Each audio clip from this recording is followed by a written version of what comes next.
What's going on, everybody? It's your boy Brandon Goggins, and welcome back to another episode of the Clippers Latest, where we talk all things LA Clippers quick, fast, and to the point, as you know. I hope that everybody's having a great day, enjoying the Labor Day weekend once again. Hopefully you got to chillax, maybe throw something on the grill, maybe go for a swim or something. I don't know. I'm going out to eat for my granny's birthday, so, you know, Labor Day plans. You feel me? You got to get it where you can. But we're gonna hop straight into it. We got a lot to talk about today. Got a full episode that we're gonna cover. We got some interesting topics, and I want to hear your opinions on all of them. So, without further ado, let's get straight into it. Starting off with ESPN with their predictions for the season. They dropped their projected standings for the West, well, and the East, but forget the East. We ain't worried about the East. We're fine in the East. But they got the Clippers finishing fifth with a 50-32 record, which I feel like that's respectable. Considering how much people are sleeping on us, I'll take it.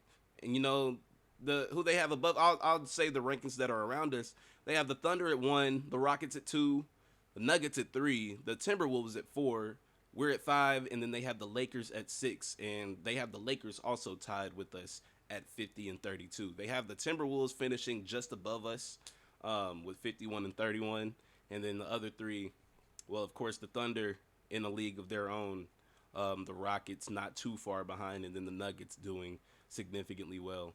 And then, the West is going to be a bloodbath. I mean, they're right on that prediction. It is every year. I think that we can beat the Timberwolves. Well, it's not about whether we can beat them. It's who we match up against in the regular season. But I feel like we have an advantage over the Timberwolves. And I feel like as they are a deep team with a very promising superstar that's continuing to rise in Anthony Edwards, I'm not knocking him at all. I just think that we have a better team. But it's a one-win differential, and it's a prediction at the end of the day. I can't fault them for that. But it still gives me it gives me the sense that people still don't fully buy into this team, at least in the way that I do. Like I said, 5th seed is solid, but I think that with this roster that, we have, that we've stacked up with all these veterans, I think that there's room to surprise more people, and time will tell. That's my favorite thing to say. Time will tell, but don't be surprised if you see the Clippers in their 3rd seed. Hey, I'm just saying. I think that it's very possible. And I think that it can happen. I don't know. What was I about to say? Oh yeah. With us finishing in the 5th seed, that would imply that we start away if we were to make the playoffs, which I don't want. I would prefer to start at home, finish at home if need be. If need be, no, finish away so we can, get a sweep. But, sweeps aren't guaranteed, especially in the Western Conference. So I would prefer that 4th seed if we're if we're trying to get somewhere. I do think that we can beat Minnesota in a 7-game series. I think that we can beat a lot of teams in a 7-game series, but it all depends on matchups. But like I said, I really do think that we have a good roster, which I've talked about time and time again, and which I'm about to talk about in my next point, because Kawhi Leonard has gotten his secret formula wish. And I don't know if you guys knew that, but Kawhi thrives when he's surrounded by veterans on his roster. I mean, let's just look back at San Antonio, where he won his first ring and Finals MVP. Who was on the team? Tim Duncan, Manu Ginobili, Tony Parker, Boris Diaw, Danny Green. They had some people that knew how to win. They not just knew how to win, but have been in the league and know pacing, what the playoff atmosphere, how it's different from the regular season. People that understand these things without having to overthink it. He thrives off of that. Keep in mind, Kawhi was 22 back then? He's always had an older game. I don't know. But that was a perfect example. They had won 4 rings before then. So they had a good idea of what it was to be what it was to have a winning culture on their team. Look back at Toronto. They hadn't won before, but who was on that team? Kyle Lowry, Marc Gasol, Serge Ibaka, Danny Green again. And even Jeremy Lin, who had played a long time and actually just retired the other day. Shout out Jeremy Lin real quick. Amazing, amazing career. Had the world in the palm of his hand at one point. Back when he was taking over Madison Square Garden. Shout out Jeremy Lin. Thank you for all that you've done for the basketball community. But yeah, Toronto, they hadn't won before, but they had a lot of guys that knew how to get there. And Kawhi thrived once again.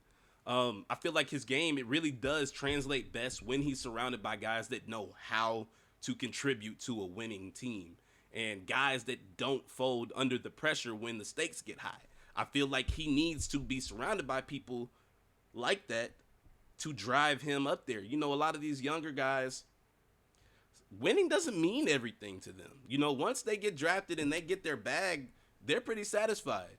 And while that may work for some, for people that want to win, that's not good enough. So I feel like, I don't know, Kawhi, entering his 14th season. Chris Paul, this will be year 21. This will be year 18 for Batum, year 17 for Lopez, year 16 for James Harden, year 14 for Bradley Beal, year 10 for Big Zoo, Chris Dunn, and Derrick Jones Jr., and then we got year 9 for John Collins. That's a lot of guys that have been in this league. Obviously, Kawhi and Brook Lopez are the only ones that have won, but there are a lot of guys that have been close, or at least gotten far in the postseason to know the dramatic shift that is the playoffs, and I feel like that is going to work to our advantage, especially as we get more, glued together as a team, and this team gets used to playing alongside one another. I think that it's going to be a matter of health and a matter of will at the end of the day. Do we want it? Because, we have the tools to be able to do it. And I feel like I harp on this every episode, but it's just, so obvious to me. Yes, there are other good rosters out there. But if this team plays the way that they should play, I don't know. I just feel like the vets will have the upper hand. I mean, look at the Warriors in 2022. The Celtics were the more talented roster, but that core between Steph, Dre, Clay, Iggy was still on the team, although he didn't play that often. Andrew Wiggins had been in the league for 9 years at that point. Experience helps. And on this roster, the vets have the younger guys outnumbered. And I feel like that's exactly the type of roster that Kawhi has always wanted ever since getting to LA. That's what I feel personally. But you guys let me know what you think. Am I tripping on that? You guys let me know. But speaking of guys that have experience, I'm going to swing things over to Chris Paul. As we talked about multiple times, Chris Paul is 40 years old. This is 2015. It's not 2015. This is 2025, going into 2026. He knows that his role isn't going to be as significant as it was back in the day, but he's not being asked to. Keep that in mind. There was a recent report that came out, and that stood out to me. Apparently, one of our executives, I didn't see the name, but apparently he said that there may be some nights where Chris Paul doesn't get off the bench or even touch the floor. Why? Why? Why? Why? Why not? You feel me? What? Why not? We're talking about one of the greatest point guards ever of all time. He is a consensus top 10 point guard. Some people may even consider him top 5. I don't care if he's 40. I don't. We've already established that he's not going to be the point guard that he was in LA the first time. He's not expected to do that, but he still has a lot to contribute. He's not just some other end of the bench dude. What? Yeah, he might be a little older, but he's not a scrub. What? I don't get that. He still has insane basketball IQ, one of the best ever. He has late game decision making, which will be very important, especially come March, April, heading into the postseason. He has the ability to control the pace, which we need in this league where the pace is boom, boom, boom, boom, boom. We out there competing with the young guys like Houston and OKC. We need somebody that's able to mitigate that pace and able to control the offense, not get everybody flustered, everybody stay patient. We need a floor general that's able to do that. And yes, James Harden has the ability to do that, but why? What's wrong with having numbers? Why can't we have both of them out there? That doesn't make any sense to me. I don't get it. I don't get it. I don't think that this is about whether he can handle starter workloads. I'm not, you know what I'm saying? Like, we've already had this conversation about him starting. I think that he should in some games, and I understand that if he may not in some games. I'm not opposed to him coming off the bench. That's not what I'm arguing here. My problem is not seeing the floor at all. I need to see him play, and like maybe after seeing like what he looks like on the floor, maybe I'll be like, okay, maybe he doesn't need to play every game. But right now, after seeing what he just contributed to San Antonio's squad, helping Wemby come out of his shell, dude, you're tripping. You're tripping. Tripping. Like, what? I don't know. We know that he can't do the amazing things that he once did years ago.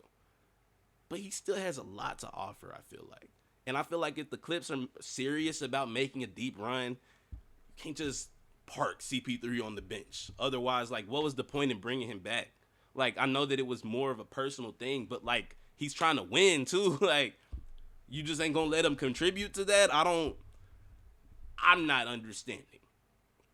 Again, he may not be the same athletically, but his mind, his presence, his overall demeanor, I feel like it could help the Clippers win some games come April and May. But that's just how I feel about it. Maybe I don't know. Maybe I'm not seeing the vision. Or, no, they're not. Bro, I'm right. I don't care, bro. I don't care. I'm not going to lie. You're tripping. But speaking of tripping, not to say that this person is tripping, but it is unfortunate. We have to talk about Bogey. Bogey has been, like I said, in the I believe it was last episode, he's been playing in Serbia. I hope that it wasn't me that jinxed anything, but he went down with a little hamstring injury in one of his his most recent game the other day. And if you don't know, Bogey's been kind of dealing with this injury. It's kind of been like a recurring type of deal, and I feel like it highlights the risk of having these guys play overseas during the offseason. I understand that, he wants to show out for his country. I respect it tremendously. Like, I would too. But the downside of doing that is that, like, he could aggravate something that the Clippers may need him for, like, when it matters most. Like, this could come back to bite him, I don't know, once we're, like, hitting game 50 and, people are starting to get worn out, tired. Your body is starting to, I don't want to say give out, but it's not fresh like it was at the beginning of the season. And I feel like that is when lingering injuries get exposed the most. And I see that as a potential, knock on my fake backdrop. I don't want this to happen, but I could see it being something that, comes back to haunt us in the future, if you get what I'm saying. Like, if it's not treated correctly. I mean, he could recover from this and then not go back. But as somebody that just injured a hamstring, I've been hurting everything, y'all. Just cut me some slack. I understand, like, the long-term implications of that. And he's a professional athlete. I'm a guy that talks about professional athletes. So we're in two completely different boats. But I do think it's still something to be considered and slightly concerned about. I hope that he rests up, getting all the treatment that he needs. I don't think it was anything extremely serious. I think that he'll still be good to go by the time the season rolls around. But again, it's just something that we don't want to overlook. And I don't know. He's going to be a large contributor to our depth. He's going to be part of that second unit that's going to come in and give us the spark that we need to be able to stay in these games. But if he's not available or if he's playing at less than 100%, it could come back to bite us. And like again, I'm not hoping that that happens, but it is a potential possibility. So we just need to be more cognizant of all that. But we're gonna hope for the best. Hope that he's gonna be all right. I think that he's gonna be all right. Bogey, we love you. We need you. Just vibe, twin. You know what I'm saying? Just vibe, twin. But that's gonna do it for today's episode. Leave your thoughts and comments in the comment section below. Make sure you hit that like button and even subscribe if you really want to. Not gonna force you. But yeah, let me know what you think about Bogey's injury. How you feel about players playing in the EuroLeague in the offseason, whether you think that's beneficial or detrimental. What are your opinions on Chris Paul's minute limitation this season?